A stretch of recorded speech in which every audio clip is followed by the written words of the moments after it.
नमो विष्णुपादाय कृष्ण प्रेष्ठाय भूतले श्रीमते भक्ति विकास स्वामी नाम। ओम नमो भगवते वासुदेवाय। ओम नमो भगवते वासुदेवाय। ओम नमो भगवते वासुदेवाय। So today we are reading from the Srimad Bhagavatam, Canto 10, Chapter 11, the childhood pastimes of Krishna, Text 4. Please repeat after me. Balaha uchuhu anena iti tiryak gatam ulukhalam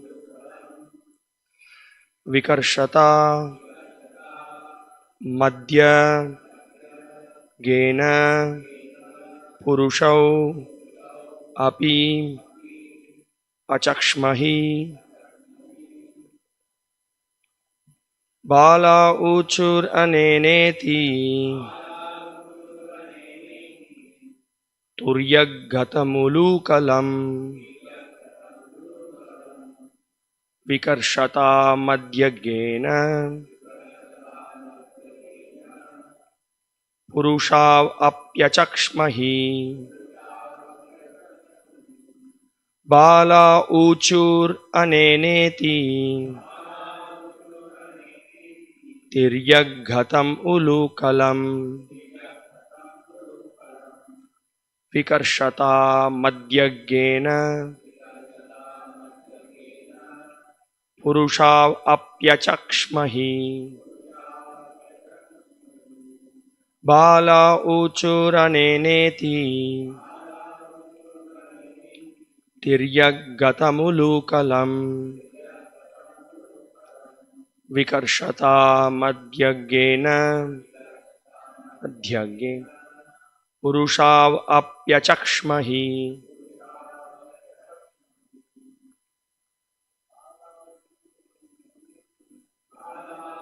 Uraneneti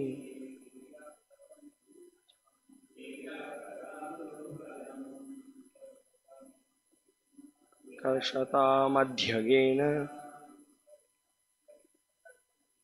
purushav apyachakshmahi.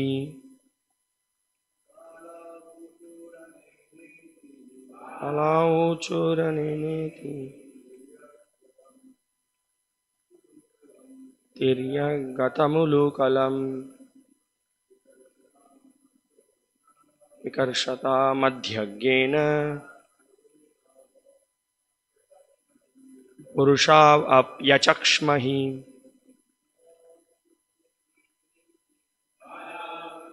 Neneti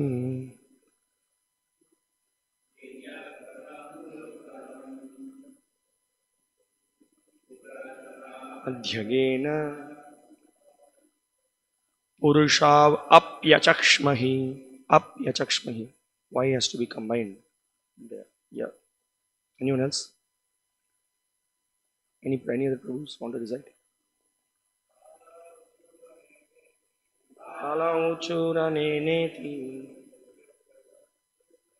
tiryaggatamulukalam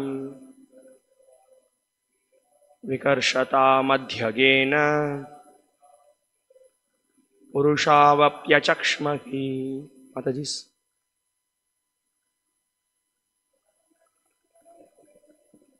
Alauchuraneneti tiryaggatamulukalam vikarshata madhyagena purushavavyachakshmahi. Balaha, all the other boys, uchuhu, said, anena, by him, Krishna, iti, thus, tiryak, crosswise, gatam, which had become, ulukalam, the wooden mortar, vikarshata, by Krishna, who was dragging Madhyaghena, going between the two trees, Purushau, two beautiful persons, Api, also, Achakshmahi, we have seen with our own eyes. Translation unpurported by His Divine Grace, A.C. Bhaktivedanta Swami Srila Prabhupada, the founder Acharya of ISKCON. Translation. Then all the cowherd boys said, "It is Kṛṣṇa who has done this." When he was in between the two trees, the mortar fell crosswise. Kṛṣṇa dragged the mortar and the two trees fell down.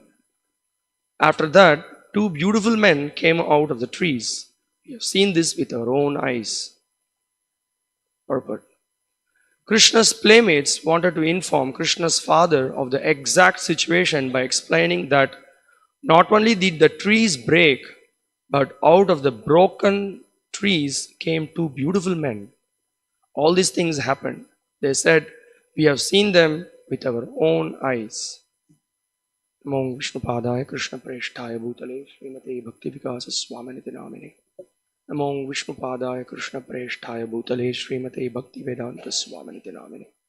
Namaste Saraswate Deve Gauravani Pracharine Nirvishesha Shunyavadi Paschatya Deshatarine. Jaya Sri Krishna Chaitanya Prabhu Nityananda Sri Advaita Gadadhara Srivasadi Gaura Bhakta Vrinda. Hare Krishna Krishna Krishna Hare Hare Hare Rama Rama Rama Hare Hare. Bala Uchur Aneneti Tiryag Gatamulukalam Vikarshata Madhyaghena Purushav Apyachakshmahi. Then all the cowherd boys said, "It is Kṛṣṇa who has done this." When he was in between the two trees, the mortar fell crosswise. Kṛṣṇa dragged the mortar and the two trees fell down. After that, two beautiful men came out of the trees. We have seen this with our own eyes.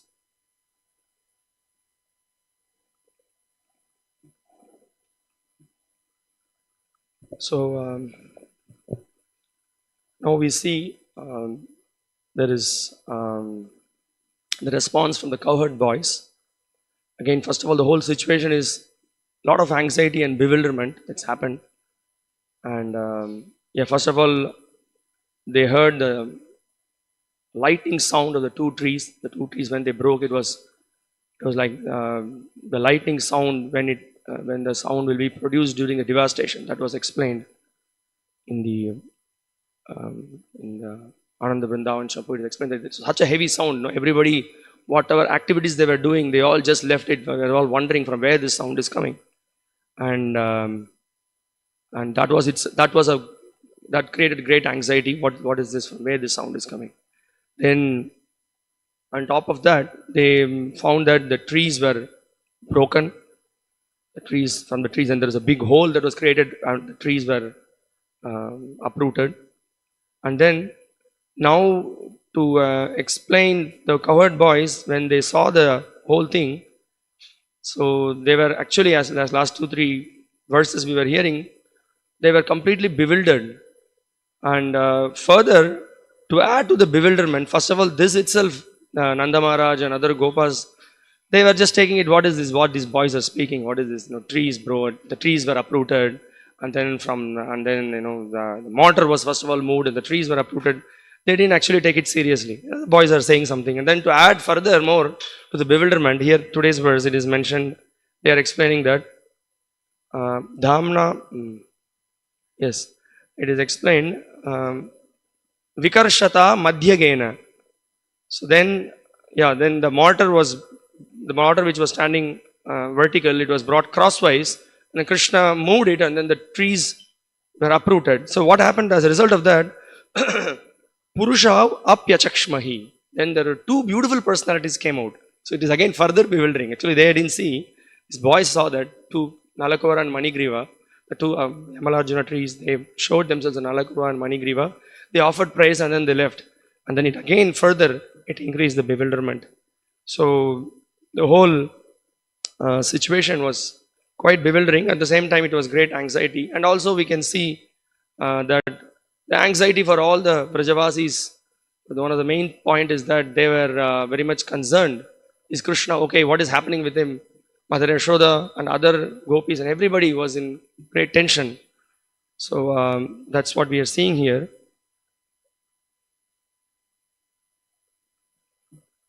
Yeah, so and then they are just kind of confirming it that yes, this happened. We saw this with our own eyes.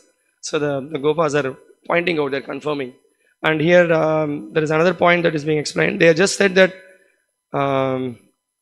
yeah, two men came out, the trees broke, but they didn't give further explain. Well, the trees were uprooted like that. They didn't use any of the words. The reason that they're saying is they are completely bewildered, and then they saw the beautiful form of Damodar and they were in great bewilderment. So they were in a great ecstasy, anxiety, and all those rasas were mixed. And another point is that the Gopas, they were completely they were not able to speak anything further. That is also was explained by Srila Vishnu Chakravarti Thakur. So they were totally stuck and they just said few words and then they were also stunned and seeing Krishna being covered, and it's explained that Krishna is being covered by all the leaves. Only the face is a little bit seen and the trees are uprooted. Everybody was completely wondering what's going on here.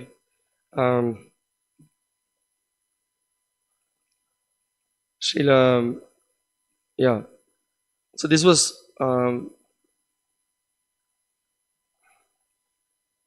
yeah, so this is what Srila Vishnu Chakravarti Thakur says. He says, because of the inability to speak more on account of being confounded, being bewildered, they did not use any other words. That they didn't further explain. The trees were uprooted. They just say it is him. They just pointed out it is him. He actually broke it like that. They pointed out, and then they said that we also saw these two men emerged out of the tree. And so the further explanation that was given, there was as we were yesterday hearing Guru Maharaj explaining, they were wondering what could be the cause.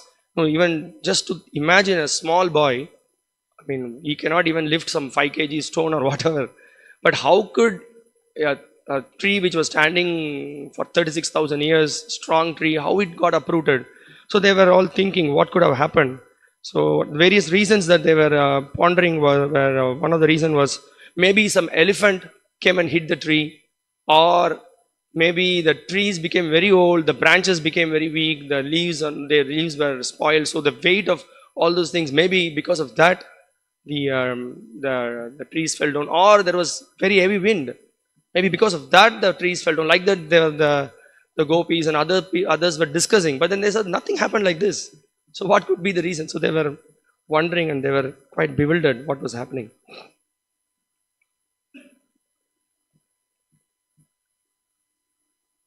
Yeah, so the Kavi Karnapur is explaining the whole situation there. Further, he says that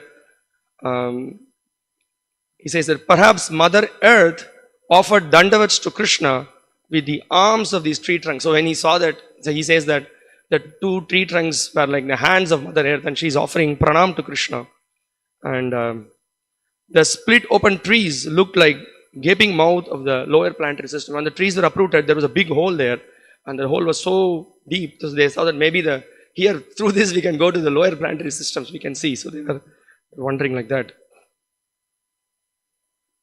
So and then he said that the branches from the trees were looking like some snakes rising up and desiring to go in different directions. So the whole scene was like that. And furthermore, they were explaining that the 2 dead trees after Nalagora and Manigriva came out, it appeared like the dead bodies of Madhu and Kaitaba. So this was the description that was given.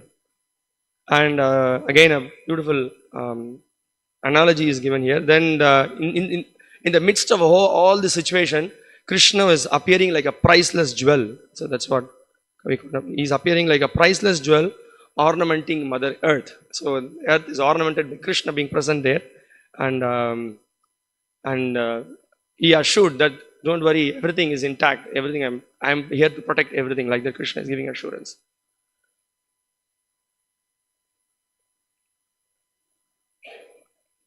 Yeah. Then there was another explanation that is given that. Yeah, so although Krishna, the trees were very strong, it's rooted very deep. He uprooted the bondage that the tree had for the earth was uprooted by Krishna, but his bondage to Mother Yashoda, it is ever increasing. So that was another. The love for her mother and the inhabitants of Raja is increasing. So that's what we see here. And here specifically, we see here this, the words that is being used is Purushav ap yachakshmahi. So the Gopas are saying that, yeah, we have seen with our own eyes, this is what happened. So now we can see that the knowledge that is being derived here, yes, the Gopas have their personal perception of the whole situation, but the elder Gopas, they don't take it seriously. They said, what is this they are speaking? But then we can see also that the knowledge that is being perceived, it could be from the scriptures we understand the knowledge can be perceived directly or through logic or through some authority. So here we can say that here the Gopas, they can be considered as an authority. They say, yes, we have seen it. So there are two things that can happen. Either we can accept the statement or we can outright reject it. Maybe it's false, it's not true. So Srila Prabhupada, in one of the purport to the Bhagavatam, he is explaining that, it's a very nice point he's making. He's explaining that in the material world also, we do not always see things with our own eyes. We sometimes see through the experience of those who have actually seen or done things. So that we see often, we hear from the authority of someone, they have the experience and we hear from it. Prabhupada continues, he says that if that is a process for experiencing a mundane object, it is more perfectly applicable in matters transcendental. So only with patience and perseverance can we realize the transcendental subject matter regarding the absolute truth and its different forms. So with respect to the spiritual subject matter, so we may not be able to perceive everything with our own eyes. So we need to be patient. We need to understand what is the methodology by which we have to approach the subject matter, and we should need to have faith in the subject matter, and we need to follow the process that is given. Then by having faith and following the process given by the previous acharyas and the scriptures, then gradually by the process of purification, we will be able to realize the subject that is discussed in the scriptures. So Srila Prabhupada continues, he is explaining. So this is one aspect Prabhupada is speaking about. Some people, they say that Lord does not have a form because we don't see him, and maybe he's some energy. So many different kinds of speculation people can have.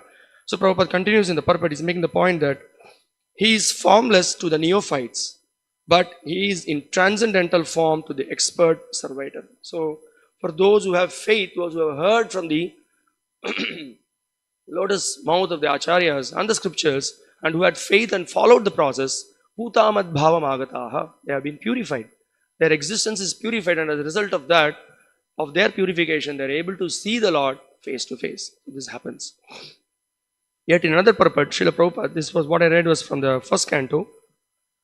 This is from first canto, 3rd chapter, 5th verse. Now this is from the second canto, 2nd chapter, verse 26. Prabhupada is making another analysis. He's explaining that. And there are people who always wonder that, we read something, we hear, as we were hearing, they just reject the conclusions of the scriptures or the descriptions given in the scriptures when it is not possible for them to perceive through their mundane senses, or when it is beyond their conception to reach them equipped by modern materialistic means. We should not therefore depend on the fragmentary authority of materialistic science for knowing things beyond the range of scientific purview. For a common man, both modern science and Vedic wisdom are simply to be accepted because none of the statements either of modern science or Vedic literatures can be verified by him. This is very interesting. Many times, we want to follow science, we want a scientific approach. But many of the statements of the scientists, we just take it for granted. It's not that we are going in the laboratory and doing some experiment, or we show me that experiment. We cannot even understand some of the terminologies that are being used, some of the methodologies that they follow. For a layman, what it is, they don't know. So Prabhupada is making the point that yes, you also accept what they say, just you without reason, you sometimes, not sometimes, most of the times you accept it. So similarly, even the Vedic statements, there are Vedic statements also, you have to accept the authority.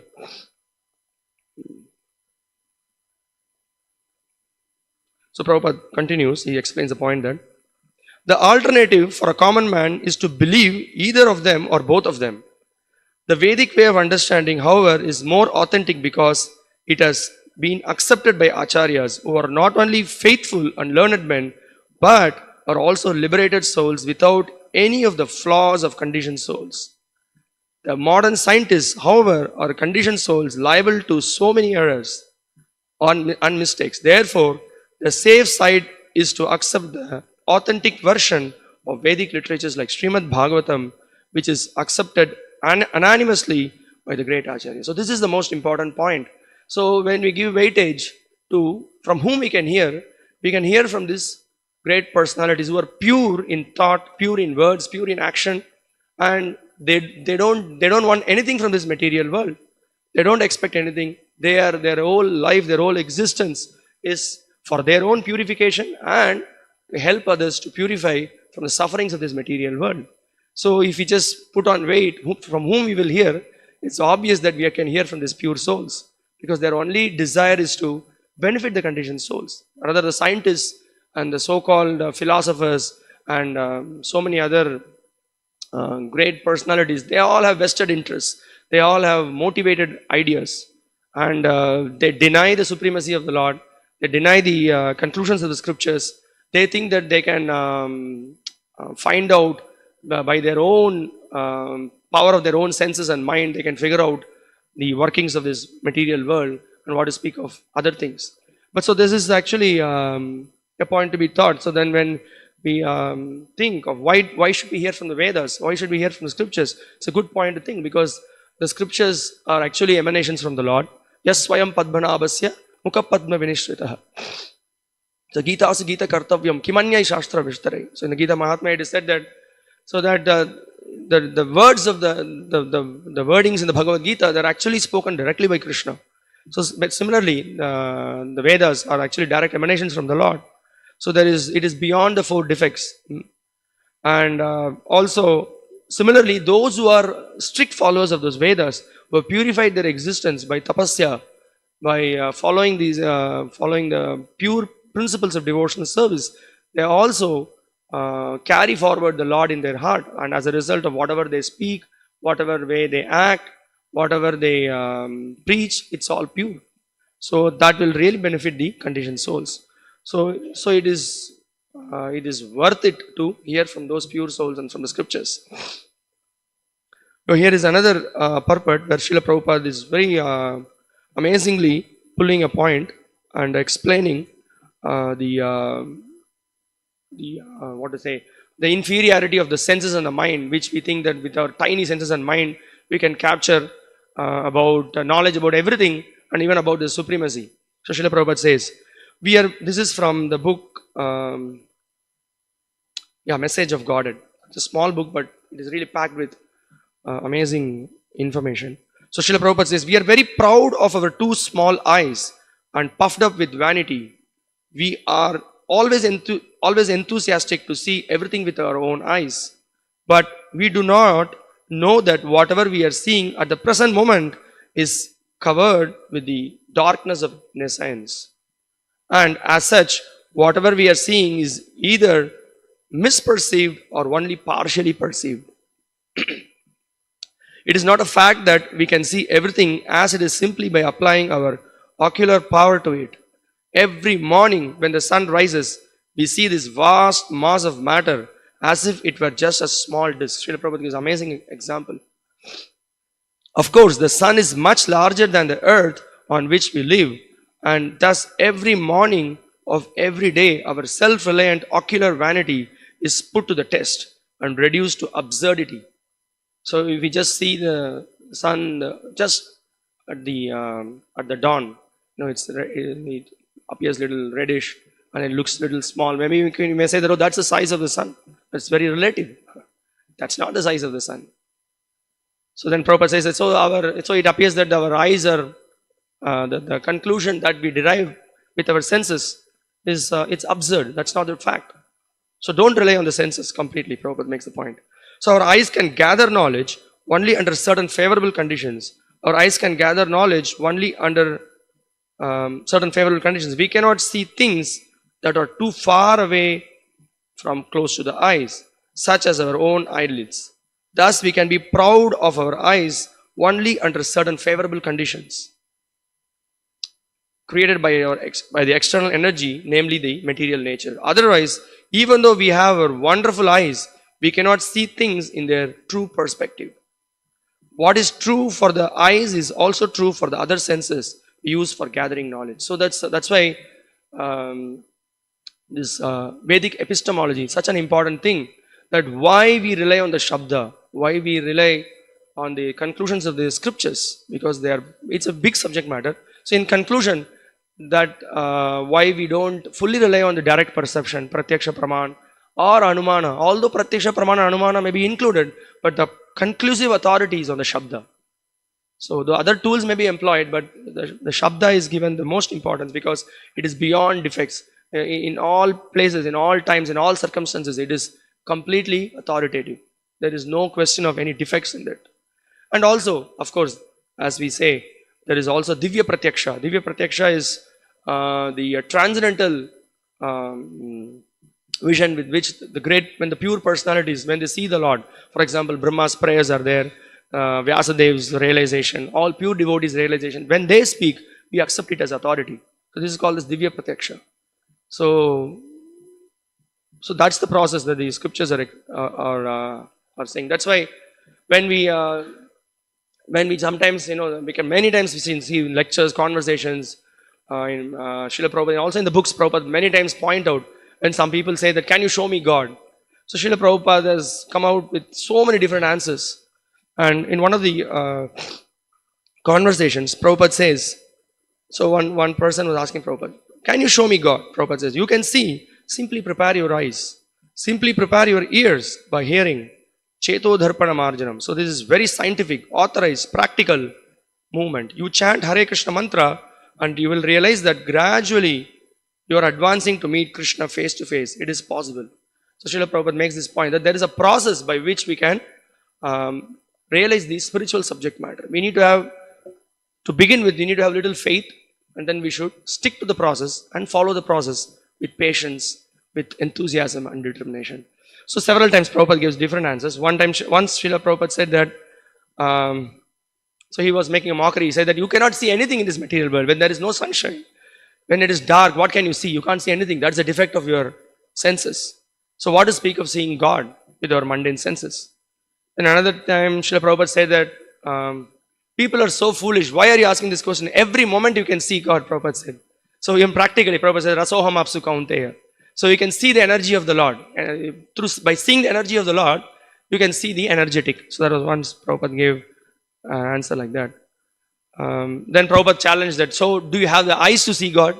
Even if I show you God, do you have the eyes to see God? Prabhupada challenged. So you have cataract. The cataract needs to be, operation needs to be done. And then Prabhupada, another time he explained the point that he said that, okay, I'm ready to show you God, but you are closing your eyes. Prabhupada said, open your eyes. I will open your eyes. You surrender, you'll open the eyes. So,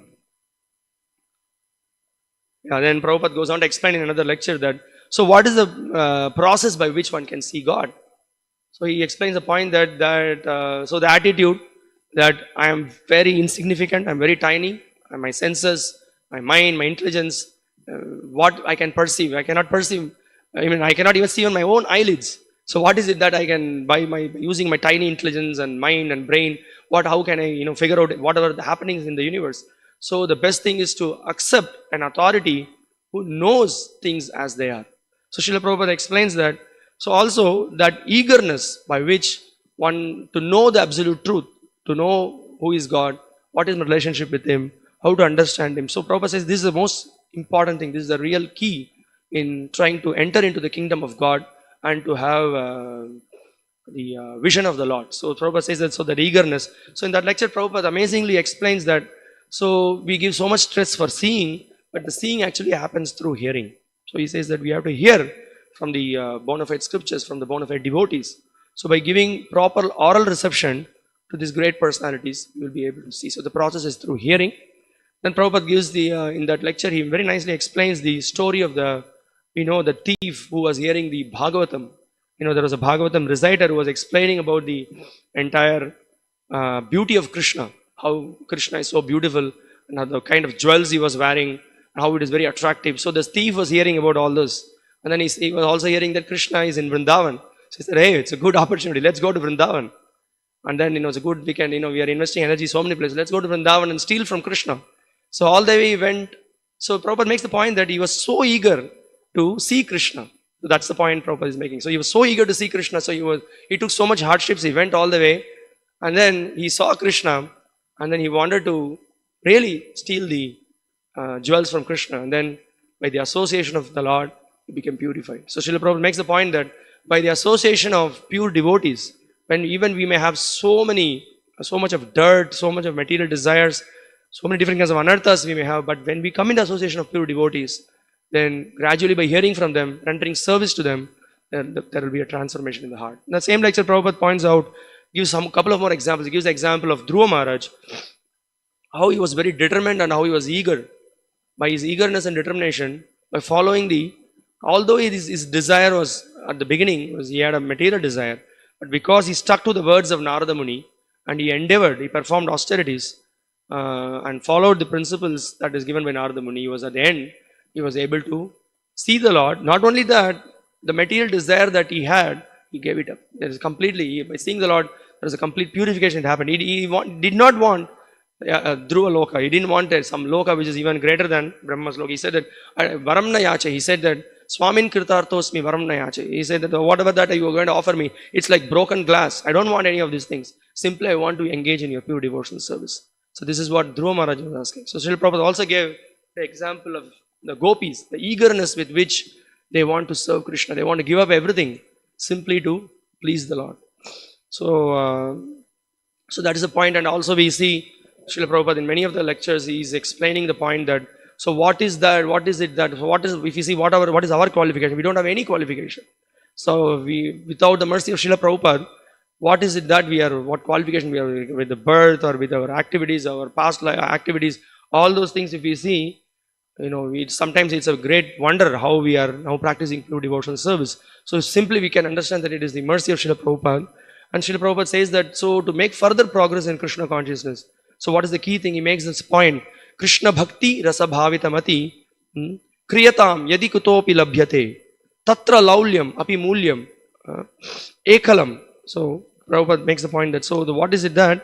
So janma koti sukritir na labhyate. So Prabhupada says that, so what is it that we have to do to develop, to see the Lord or to get in association of the Lord? What is it that is required? So Prabhupada makes the point that Kṛṣṇa bhakti rasa bhavitamati kriyatam. So how to purchase? Kriyatam means how to purchase this love of God, how to purchase, get an entry into the kingdom of the Lord. What is it that is required? So he says that the answer that is given is that even Janma koti sukritair na labhyate. Can you purchase with all the pious credits you have got, you have performed in millions and millions of lifetimes? No, it's not possible. So he says, what is that? Tatra laulyam api mulyam ekalam. So he says that eagerness. So the same point Prabhupada is, throughout the class he was making this point. So that eagerness to serve the Lord, come in association of devotees, eagerness to hear, eagerness to preach the message of the Lord. So that is the only key. So that enthusiasm. That's why you can see Srila Rupa Goswami, while instructing, he has written so many books. In the Upadeshamrita, right at the beginning, he's beginning the whole instructions with control of the mind and senses, control of the urge to speak, control of the urge to curtail anger, control the hankerings of the tongue. He begins with that. Then he goes on to say the favorable aspects of devotional service. What are the unfavorable things we have to reject? What are the favorable things we have to accept? So in accepting the favorable things, he speaks about these three key points which are the real formula for success in spiritual life. Utsaha, Nishchaya, Dhairyat. So with great enthusiasm, with patience, and with determination, persevering in the path of pure devotional service. So that's very much required. So that needs to be taken up. And then we can, then that eagerness can be maintained. Even, so Prabhupada in one of the conversations or lecture, he makes the point that even you may not be enthusiastic. He says that just try to dance in the kirtan, he says. Even you may not be enthusiastic. Just try to imitate dancing. So he said one day you'll become enthusiastic. So that's the point in every aspect of devotional service. We may, because in the material world we are suffering with the conditioning of the three modes. Sometimes we have favorable situation, sometimes we have unfavorable situation. It's material. The very nature of the material world is duality, and we are identifying with the body. As a result of identifying with the body, we are covered by these dualities. So, but nevertheless, if we cling on to the words of the pure devotees and to the words of the scriptures and have faith in them, and then continue with the process. The very process of devotional service itself is so purified. As Chaitanya Mahaprabhu gives, Cheto Dharpana Marjanam. The whole process of the Sankirtana begins with the purification of heart. So every time we engage in devotional service, we speak about Kṛṣṇa, we do any service for Kṛṣṇa, we bow down to Kṛṣṇa. Namaha, reading the Ramayana, it was explained, Namaha means, Na means negation, Namaha. So that means that the possessiveness, that I, me, mine, I want to be the independent enjoyer of this material world, everything belongs to me. So that idea, give it up. So when we bow down, Namaha, whenever we say Namaha, so you are giving up that idea. My dear Lord, you are the cause of everything. Everything is under your control. Everything is happening by your causeless mercy. I bow down to you. I really want your mercy. So that with that attitude, a devotee offers obeisances. So then we also see this whole process of purification, how it happens. So the acharyas are explaining, it is very interesting in the Ramayana, the Lord, the Supreme Personality of Godhead, Lord Rama himself, when he met Shabari, is asking few questions. Shabari was in the Matanga's ashram, and she performed severe austerities, and she was very eager. She was blessed that one day you will get the vision of the Supreme Lord. So she was very eager. She continued practice of meditation, and he was thinking of the Lord. So when Lord Ram and Lakshman, after being instructed by Kabanda, they came to Matanga's ashram, and they saw Shabari, and this is what the Lord spoke. So very interesting questions the Lord is asking, and we can just see that. I'll just read those. Kachitte nirjita vigna kachitte vardate tapaha kachitte niyataha krodha aharascha tapodhane. So, O lady whose wealth is austerity, have you overcome the obstacles to your austerities? Have you increased your austerities? Have you restrained your anger and eating? So this is the first question the Lord is asking to Shabari. So he knows that in the performance of any spiritual activity, there is always obstacles. So he's asking, so have you overcome those obstacles? Did you continue in spite of those obstacles? Have you performed your austerities? So then he doesn't stop there. He's asking few more questions. So he's asking, Kachitte niyama prapta, kachitte manasa sukam, kachitte guru shushrusha, sapala charu bhashini. So he's asking, Kachitte niyama prapta, have you fulfilled your vows? So we can also relate to us. So we have been asked to follow the 4 regulative principles and chanting 16 minimum number of rounds. So this is the question for us also. So are we following that sincerely? Then he's asking, Kachitte manasa sukam. So his mind becomes satisfied. It's ultimately, the end of the day, the mind needs to be satisfied. Mind needs to be peaceful. So also you can see the previous questions. So have you controlled your urge to speak? Have you controlled your propensity to eat? Have you controlled your tongue? Same questions, that the points that Rupa Goswami is making. Same thing Supreme Lord is asking here. Then so says, have you pacified your mind? Has mind become peaceful by your practice of spiritual life? It's again, there is no need to ask anyone. So how am I advancing in spiritual life? Just we can ask these questions. Has our mind become peaceful? Have we developed taste for chanting the holy names? Have we developed the desire to lord over the desire to lord over material nature, the sense gratificatory propensities? Has that come down? Hankering for acquiring more and more material objects has come down. So in one of the Bhagavad Gita purpose, Srila Prabhupada is pointing out. So this is the test. How much we are eager to chant and how much we are eager to give up sense gratification. So this is the test of advancement in spiritual life. So then again, another interesting thing here, Lord Ram is asking. This is a very interesting question. He's asking, Kachitte Guru Shushusha Sapala Charu Bhashini. So he's saying that, oh lady of sweet speech, your Guru Seva, has that become successful? So in this context, he's asking that, so what is the success of Guru Seva? So like once Prabhupada was asked, so what is the thing that will really please you? So Prabhupada said that if you develop love for Krishna, so Prabhupada many times said that also, the more you distribute books, Srila Prabhupada is pleased. And also Prabhupada said, if you develop love for Krishna. So it's a constant reminder that at the end of the day, we need to purify our senses, we need to purify our mind, and we need to develop love for Krishna. So the success is by strictly adhering to the words of our spiritual master, the predecessor acharyas. So naturally this will be the result of that. The result is that yes, we'll be able to please the spiritual master, and we'll be able to see the Lord face to face by the mercy of the spiritual master and the pure devotees. So just to conclude this, here Shabari is responding. He says that yes, the success has happened in my life. I have seen you in person. This is the success of serving my spiritual master. So as we see in this whole incident also, Nalakuvara and Manigriva, so for them the success happened. So Narada Muni gave the blessing, and at the end of the day, they could see the Supreme Lord face to face by His mercy. So as the Gita verse explains, Ragadvesha Vimuktaistu Vishayan Indriyaischaran Atmavasher Vishayatma Prasadam Idigachati. So what is the point? The point is that we get the mercy of the Lord. Parallelly, we have our simultaneously we have our work to do, that we have to control our senses, control our mind. We have to sincerely endeavor. That's the whole point. Sincerely endeavor, and we have to, with enthusiasm, engage in the devotional service of the Lord. So that is the key. So that's what the association of devotees. This is what it does to us.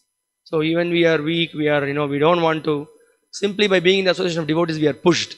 So that is why this movement is called as pushing movement. So we may think of a holiday, we may think of relaxing, but when we come in the association of devotees, immediately we are engaged. So that is our hope. So we have our weak minds, we have our weak senses, whatever it is, but simply we can just remember to associate with devotees always. Then we are on a very, very safe track. Otherwise, it's very difficult. And then we see in the material world, we suffer because of not taking shelter of devotees and not taking shelter of this process of pure devotional service. We are into so many different kinds of anxiety, and many times we are bewildered by the glaring energy of this illusion, and we become speechless, we suffer in this material world. But if we take to this process of devotional service, as we have been hearing the Bhagavatam again and again, we do get into anxiety. We do become bewildered, but that is on the transcendental platform that we see here. The Gopas, they are completely bewildered, seeing the beautiful form of Damodara. They are stuck, they are bewildered, they are not able to further speak, they are not able to clearly describe the situation, they are into great anxiety. So that's what the Kṛṣṇa consciousness movement is meant to give us. It is raising us from getting rid of the anxiety of this material world, and it puts us into the real anxiety which we need to develop for pleasing Krishna. So we'll stop here. If you have any questions or comments or any realizations, welcome.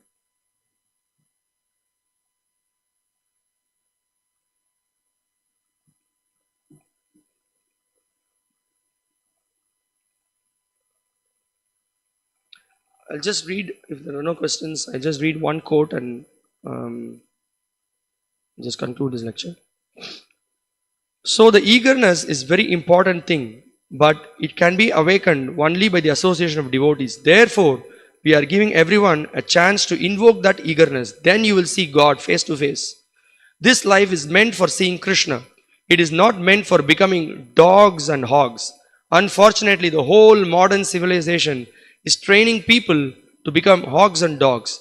It is only this institution, this Kṛṣṇa consciousness movement, that is teaching people how to see Krishna. It is so important. Tat Shraddhadhana Munayo Jnana Vairagya Yuktaya. By eagerness, you will automatically be enriched with knowledge and detachment. Knowledge does not mean now we have discovered this atomic bomb. That is not knowledge. What knowledge is that people are already dying and you have discovered something that will accelerate death. But we are giving knowledge to stop death. This is the Krishna consciousness. That is real knowledge. Jnana Vairagya Yuktaya. And as soon as you get this knowledge, automatically you will become detached from all this nonsensical materialistic happiness. Thank you very much. So this is from one of the lecture, just quoted in Journey of Self-Discovery. So we'll stop here. Thank you very much. Srila Prabhupada.